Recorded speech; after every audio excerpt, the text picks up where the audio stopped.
Now, if you were with me in the last video, you heard me talk about a tool called Camtasia Studio. It's a tool that's kind of on the expensive side for some folks. It's around $300, but in terms of a screen capture tool that covers the gamut in terms of things that you'll have to do when you do screen capture, I would say Camtasia Studio is the cream of the crop when it comes to that type of video work. And I've done a lot of that type of video work, and I found that tool to be indispensable for me.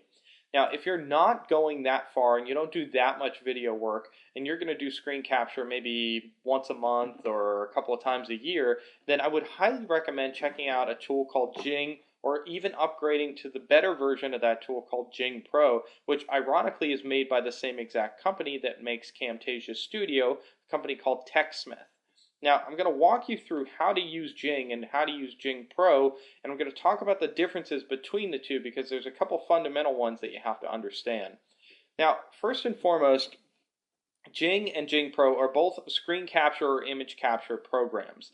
They use some really kind of unique tools, which make it really, really cool to use on a day-to-day basis if you're working with an outsourcer that's in another country, or you just need to show somebody something that you're seeing that they can't see. So rather than using Camtasia Studio, which I have to record it, I have to edit it, I have to convert it, and then I have to send it to somebody, I can use a tool like Jing Pro where I can actually record my video and I get a link to send it at the same moment that I record it. So look at it as like a cheaper version of a screen capture program like Camtasia, but it's still just as powerful and just as effective for the types of things that you may potentially need to do on a network like YouTube.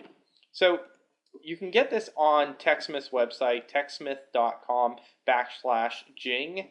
And you can see there's actually a free version of it. In the last video where I talked about Camtasia, I actually used Jing Free to record that video, and you'll see there's almost no difference. I mean, there's some aspects, there's a watermark, there's a time limit, there's things with the free program that you don't get with that you don't get unless you use the Pro.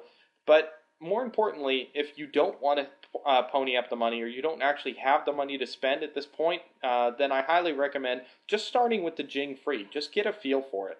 So the biggest difference between free and the Pro version, first and foremost, we're talking about $15 a year. So if you don't want to pay for Camtasia Studio, I do get it. But look at the difference between free and Pro.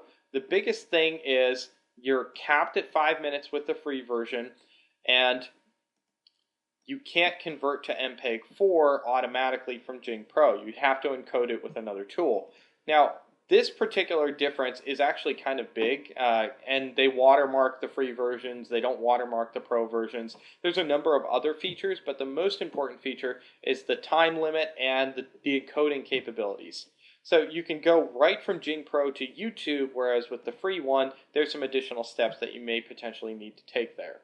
Now, let's talk about actually capturing video. Now, when you download the free or the Pro version, you get a little install that goes onto your computer that gives you this little circle that's up on the top, or this little circle that's down on the bottom, which gives you capture history, more updates, exit. Now, let's just say I wanted to record the screen right here. I wanted to show some folks what's the difference between Jing and Jing Pro. So I go here, I go to this little yellow circle on the top, and then there's a capture button, there's a history button, and a more button. So I go to the capture button, I click on that, it asks me for where I want to shoot. Say I want to shoot this portion of the screen, and then I hit capture video. So it's going to count down, and now I'm recording. So I'm recording right now through Jing Free. It's really simple. I didn't do anything fancy. I didn't do anything different than I did with Camtasia. It's just a different platform. So I can either stop my recording, pause it, mute it, restart it, or cancel it. So I've recorded 16 seconds. Now I'm going to go ahead and stop it now.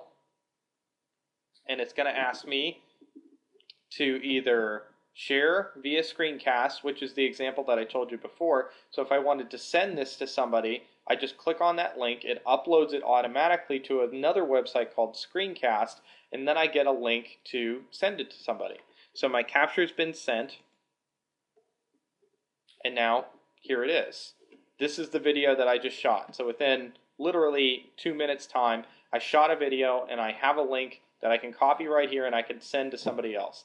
That's how quick it is if you want to use a tool like Jing. Now you can go further and you can see that within my history, I've shot a couple of them. Here's the one that I just shot. I can either share it, view it, get rid of it, and then there's a couple other options that within this particular video, if I wanted to save the video, I could save it. It gives me an SWF file, and there are other tools where I can go through and I can annotate it and I can make changes. But for a tool that gets you up to speed and allows you to record video just like what I'm doing right now very, very quickly, the free version of Jing is great. The pro version of Jing is even better, and for $15 a year, it's really a steal.